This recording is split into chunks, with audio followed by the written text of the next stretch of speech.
mengetahui letak-letak dari poin-poin penting pada anatomi knee. Oke, yang pertama ada greater trochanter atau trochanter mayor. Yang tadi sini mana probandusnya? Nah, greater trochanter ada di sekitar samping sini, lateral dari. Jadi trochanter mayor itu kalau misalkan kita tahu femur kan lurus, terus nanti ada yang mencungul ke sini. Nah, bagian yang muncul ke sini, di sini nanti ada kayak lekukan. Nah, lekukannya itu yang namanya greater trochanter atau trochanter mayor. Mohon maaf, itu masih di mute. Masih di mute. Oh iya, lupa Bu. Yang pertama kita akan membahas, sebelum kita membahas terkait dengan pemeriksaan LGSKO, kita akan membahas terkait dengan anatomi-anatomi yang berkaitan dengan pemeriksaan LGSKO pada knee. Yang pertama yaitu trochanter mayor atau greater trochanter. Greater trochanter itu ada di sekitar proksimal, bagian proksimal dari tulang femur. Kalau misalkan kita bayangkan tulang femur kan lurus, kemudian ada yang mencungul ke samping sedikit seperti itu, yang bergabung dengan pelvis. Nah, di daerah situ nanti dia akan mana? Ini. Nah, ini tulang femur, kemudian nanti di sekitar lekukan di sini ada yang namanya greater trochanter atau trochanter mayor. Kalau misalkan badannya kecil, dia agak atau tidak terlalu banyak lemak, dia akan terasa. Oke. Kemudian yang kedua ada bagian patella. Patella dia berbentuk hampir seperti lingkaran, tapi dia tidak lingkaran sempurna. Oke. Kemudian yang ketiga ada ligamen patella. Duduk. Jadi ligamen patella itu biasanya digunakan pada saat melakukan refleks atau kita mengecek refleks di sekitar patella. Jadi yang diketuk bagian tengah ini, jadi ini patella. Kemudian biasanya daerah yang jegong, apa sih dekok? Apa sih bahasa Indonesia itu kok jegong? Cekung. Nah, daerah yang cekung. Ligamen patella ini biasanya digunakan untuk melakukan atau mengecek pemeriksaan terkait dengan refleks patella. Kemudian selanjutnya ada apa lagi itu? Ada tibial tuberosity atau tuberositas tibia.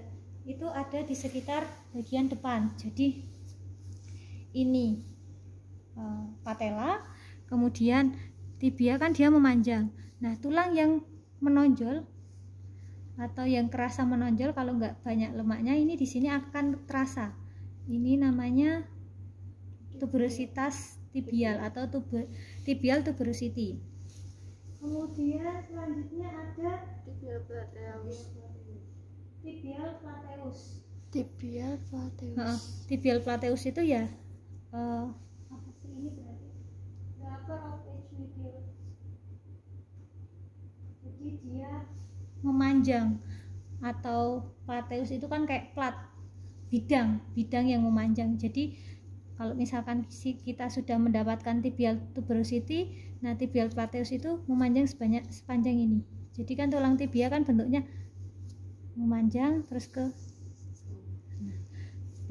plateunya seperti itu.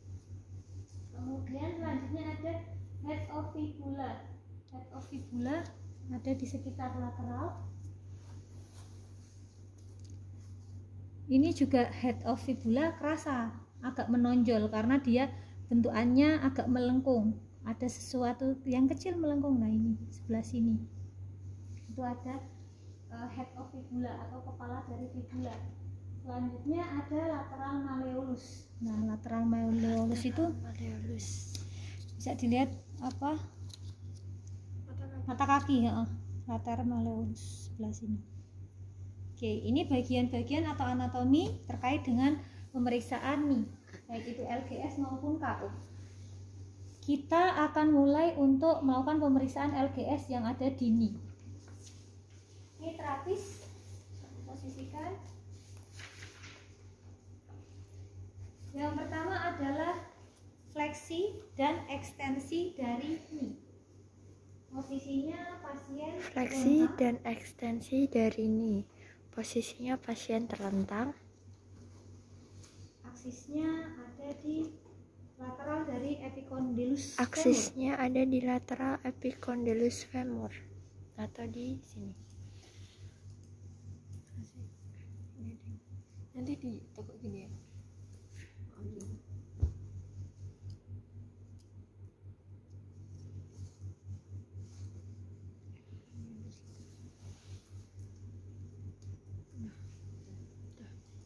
Stationary arm paralel dengan tulang femur.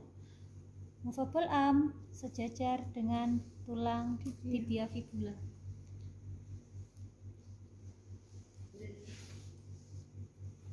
Yuk, angkat.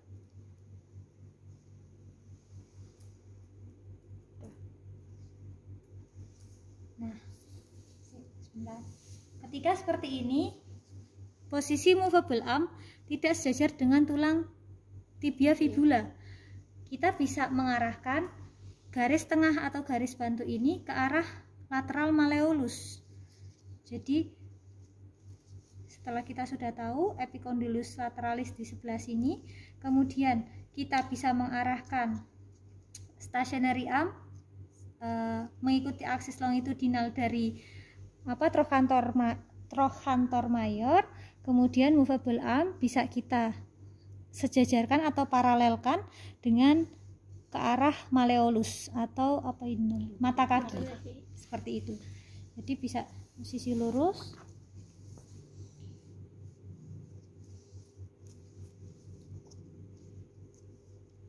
Ini tadi gerakan apa ya? Gerakan ini fleksi.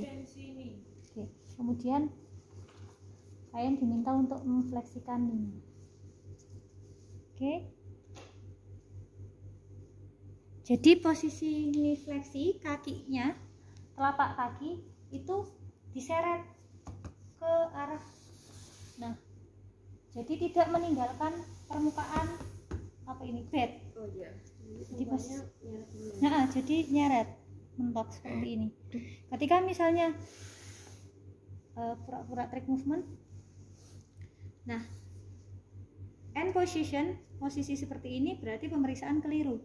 Jadi harus dari posisi seperti ini terus diseret. Nah, ini merupakan pemeriksaan terkait dengan knee flexion. Jadi telapak kaki diseret dan tetap menempel pada bed. Bisa dicontohkan lagi.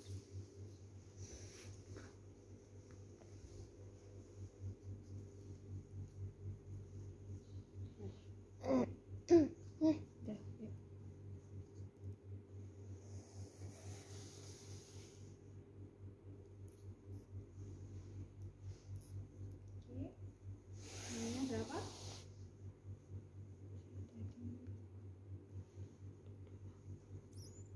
Banyak banget.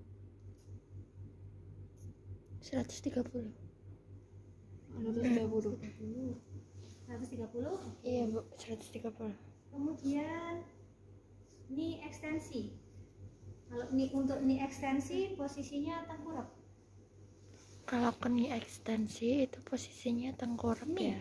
jangan ke knee. Knee. Oke, aksisnya sama di lateral epicondylus femur.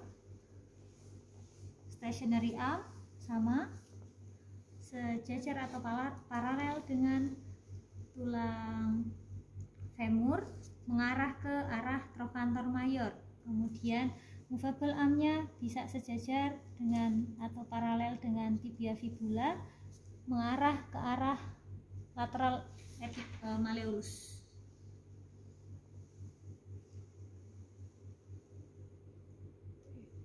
Oke. Nah, tadi posisi tangan terapis jangan menghalangi gerakan pasien. Jadi ketika kalaupun akan memegang di sini, pegang di sini, jangan menutupi di sini. Kalau di sini sebenarnya misalnya pasien masih bisa lanjut, tapi gara-gara kena tangannya terapis, pemeriksaan jadi kurang valid. Terapis bisa memegang di sini, kemudian Ini terkait dengan ekstensi. Selanjutnya ada patellar frontal.